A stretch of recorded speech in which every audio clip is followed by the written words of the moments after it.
I don't know why this tripod disturbs me every time. Okay.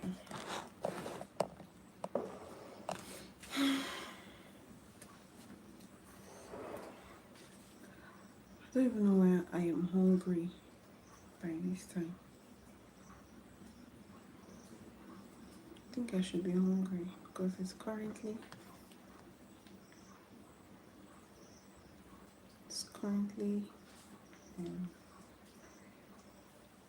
4:35.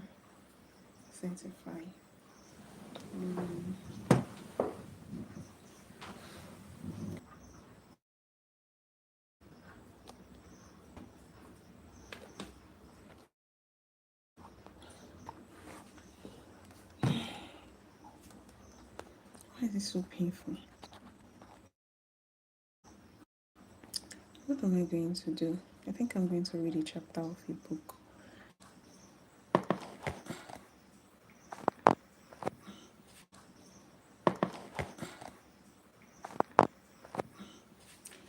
Let me show you guys my new braids.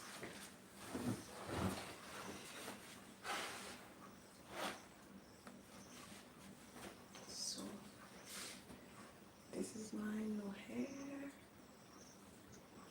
My new hair.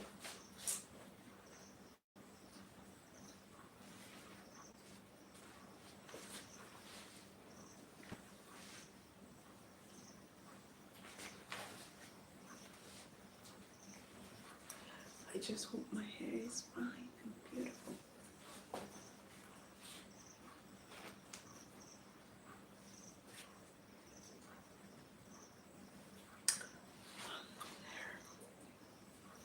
Thank you for joining my life.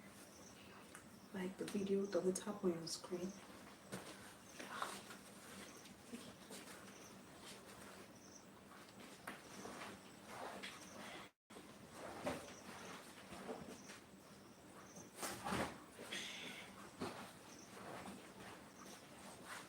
So you guys, I am going to be reading this.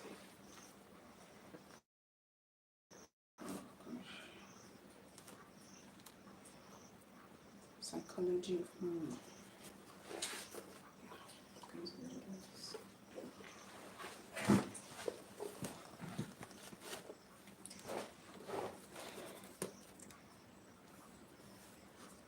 Psychology of money. I've read up to chapter 4 here. So I'm just going to quickly read chapter 5.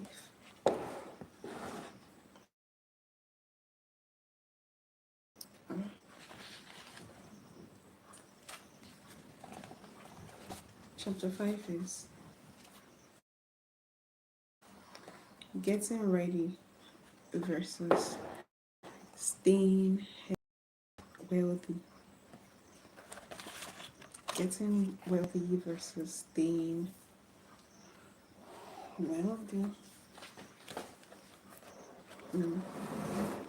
Let us read. I'm going to quickly put on my sheet.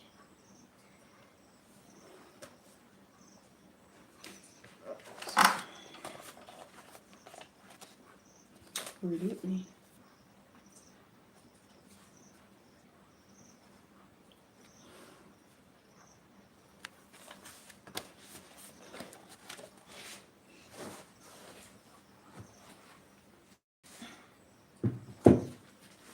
I want to quickly get like a better chin.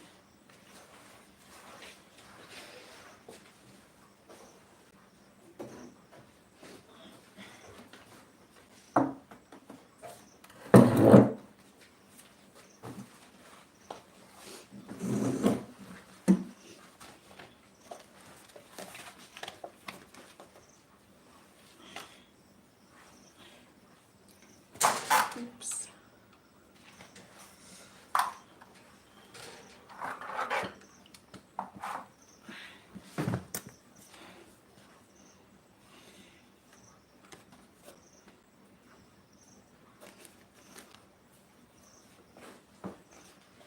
So let us do this.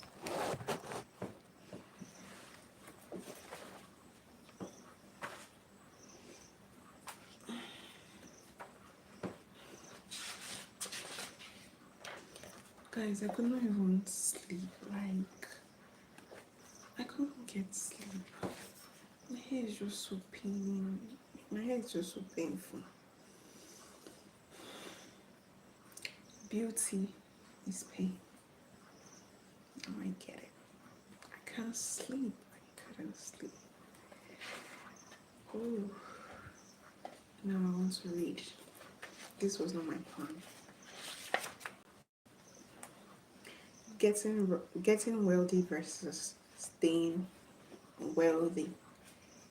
Good investing is not necessarily about making good decisions. It is about consistently not screwing up. Mm. There are a million ways to get wealthy and plenty of books on how to do so. I don't know if my voice is even loud enough. But there is only one way to stay wealthy. Some combination of frugality and paranoia. And that's a topic we don't discuss enough. Let's begin with a quick story about two investors. Neither of them knew each other, but their paths crossed in an interesting way almost a century ago.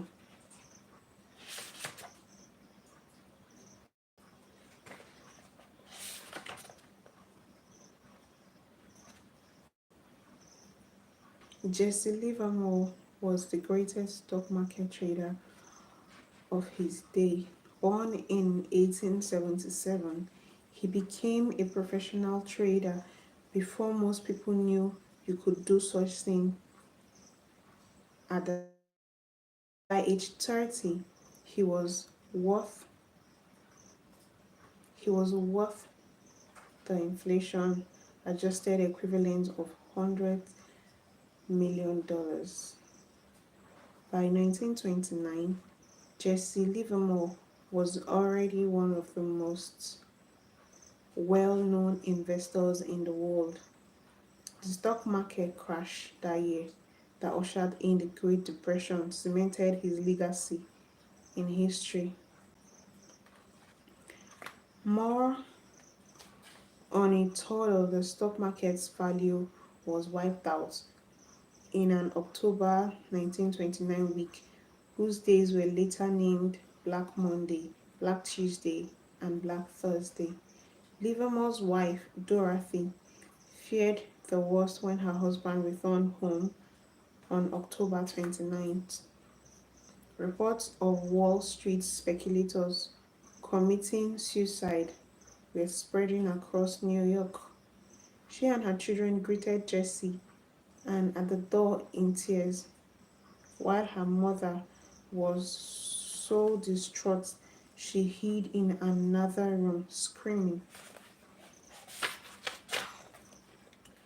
Jessie, according to biographer Tom Robertson, stood confused for a few moments before realizing what was happening. He then broke the news to his family.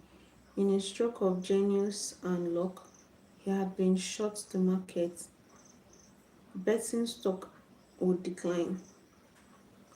You mean you were not ruined? Dorothy asked. No, darling. I have just made had I just had my best ever trading day. We are fabulously rich and can do whatever we like, Jessie said. Dorothy ran to her mother and told her to be quiet. In one day, Jesse Livermore made the equivalent of more than $3 billion. During one of the worst months in the history of the stock market, he became one of the richest men in the world. As Livermore's family celebrated their unfathomable success, another man wandered the streets of New York in desperation.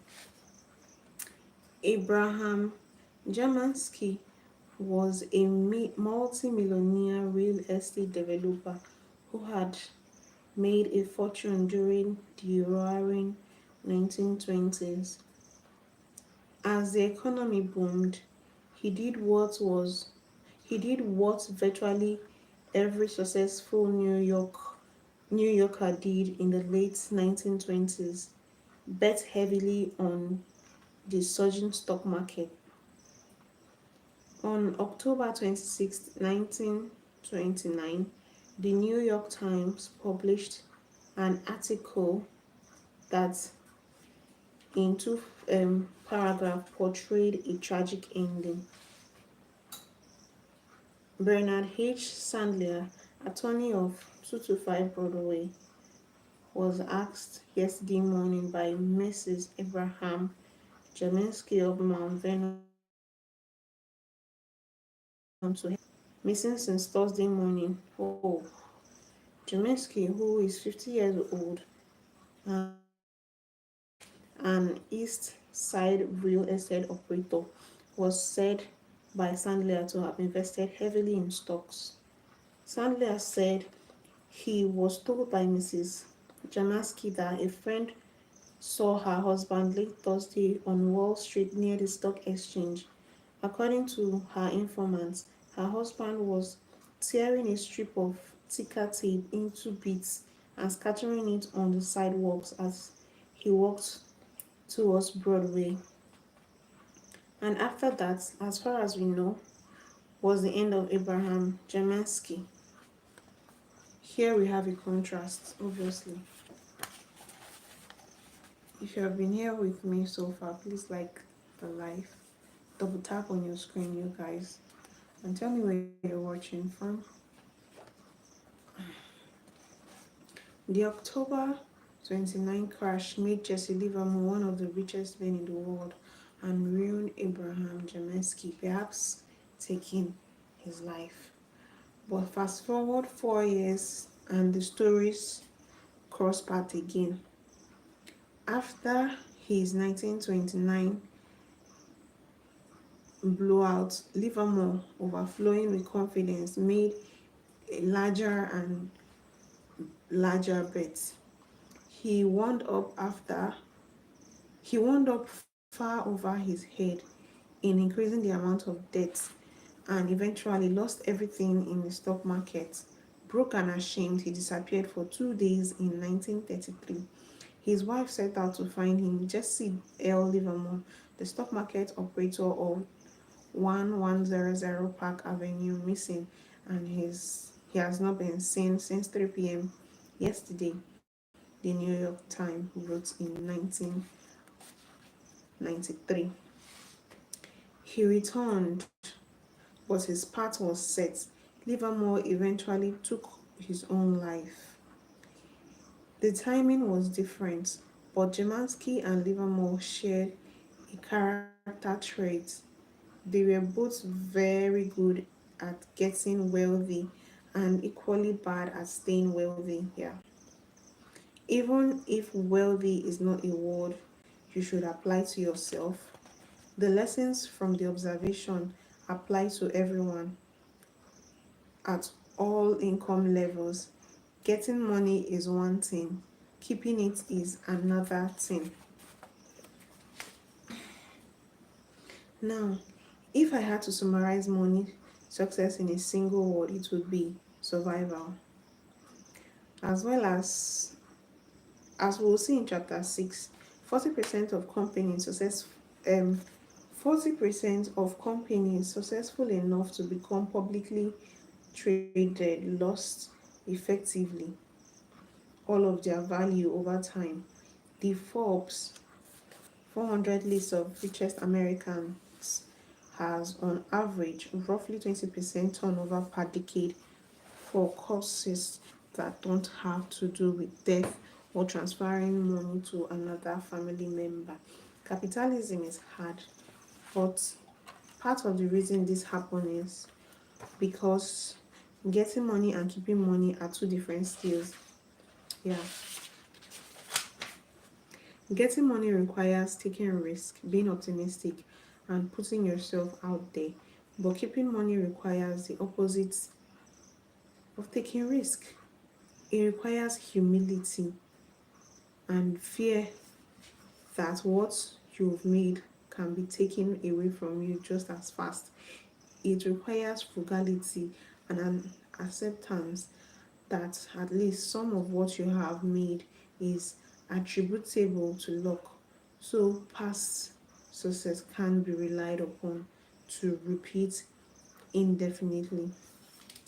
Michael Motrice, the billionaire head of Sequoia Capital, was asked by Charlie Rose why Sequoia was successful. Moritz mentioned longevity, noting that some VC firms succeed for 5 or 10 years, but Sequoia has prospered for 4 decades. Rose asked why that was. Moritz says, I think we've always been afraid of going out of business. Rose, really? So it's fear. Only the paranoid survive? There is a lot of truth to that. We assume that tomorrow won't be like yesterday. We can't afford to rest on our laurels. We can't be complacent. We can't assume that yesterday's success translates into tomorrow's future. Here again, making money depends on survival.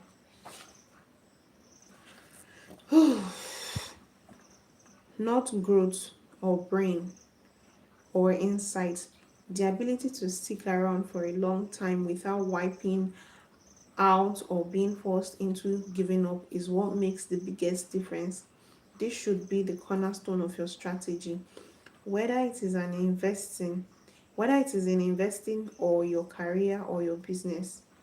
There are two reasons why a survival mentality is key with money. One is the obvious. Few gains are so great that they are worth wiping yourself out over. The other, as we saw, is the counterintuitive math of compounding. Compounding only works if you can give an asset years and years to grow. It's like planting oak trees. A year of growth will never show much progress. 10 years can make a meaningful difference, and 50 years can create something absolutely extraordinary. But getting and keeping that extraordinary growth requires surviving all the unpredictable ups and downs that everyone inevitably experiences over time. We can spend years trying to figure out how Buffett achieved his investment returns, how he found the best companies, the cheapest stocks, the best managers. That's hard. Less hard, but equally important is pointing out what he didn't do. He didn't get carried away with debt. He didn't panic and selling during the 14 recession he has lived through. He didn't sully his business reputation. He didn't attach himself to one strategy, one world view, or one passing trend. Yeah, I love this. Please like my video already. I just love video. I didn't have any other thing to do. He didn't burn himself out and quit or retire. He survived. Survival gave him longevity. And longevity, investing consistently from age 10, work wonders. That single thought matters when describing his success. To show you what I mean, you have to hear the story of Rick Goring. You've likely heard of investing into, okay, you hardly, you've likely heard of the investing duo of Warren Buffett and Charlie Munger. But 40 years ago, there was a third member. Warren, Charlie, and Rick made investments together and business managers together. Then Rick kind of disappeared. They're at least relative to Buffett and Munger's success. Investor Monish Parbury once asked Buffett what happened to Rick. He knew that we would become incredibly wealthy. We were not in a hurry to get wealthy. We knew it would happen. Rick was just as smart as us, but he was in a hurry. What happened was that in the 1973 to 1974 downtown, Rick was levered with margin loans, and the stock market went down almost 70% in those 2 years. So he got margin calls. He sold his Berkshires to Warren. Warren actually said, I bought Rick's Berkshire stock at under $40 a piece. Rick was forced to sell because he was levered. Charlie, Warren, and Rick were equally skilled at getting wealthy, but Warren and Charlie had the added skill of staying wealthy, which over time is the skill that matters most. Nassim Taleb puts it this way: having an edge and surviving are two different things. The first requires the second. You need to avoid ruin at all costs. Ooh.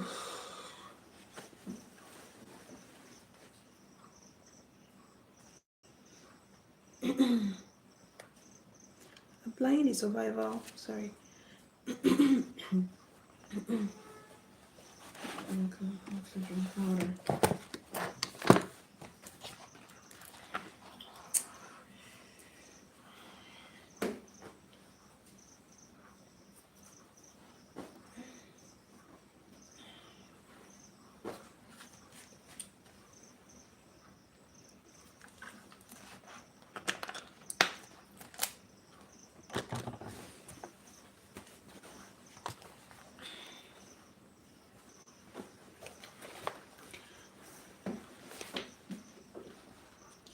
Applying the survival mindset to the real world comes down to appreciation. More than I want big returns, I want to be financially unbreakable, and I can actually think I will get the biggest returns because I'll be able to stick around long enough for compounding to work wonders. No one wants to hold cash during a bull market. They want to own assets that go up a lot. You look and feel, you become acutely aware of how much return you are giving up. The good stuff. Say cash earns 1% and stock return 10% a year. That 9% gap we gnaw at you every day. But if that cash prevents you from having to sell your stock during a bear market, the actual return you earned on that cash is not 1% a year. It could be many multiples of that, because preventing one desperate ill-timed stock sale can do more for your lifetime returns than picking dozens of big-time winners. Compounding doesn't rely on earning big returns. Merely good returns sustain uninterrupted for longest period of time, especially in times of chaos and havoc, will always win. Oh, I'm so tired already.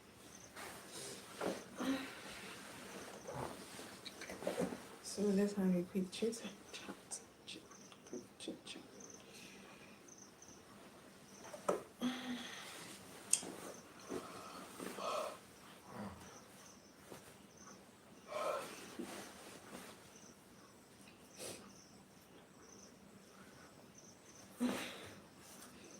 It's so obvious that you guys didn't enjoy my reading.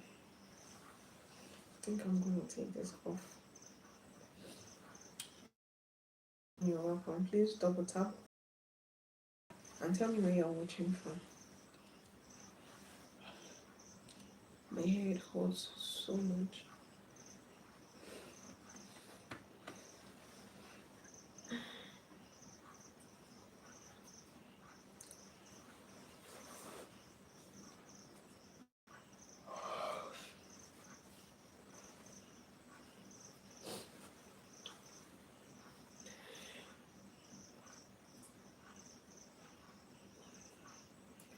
Have I been live for just 3 minutes? No way.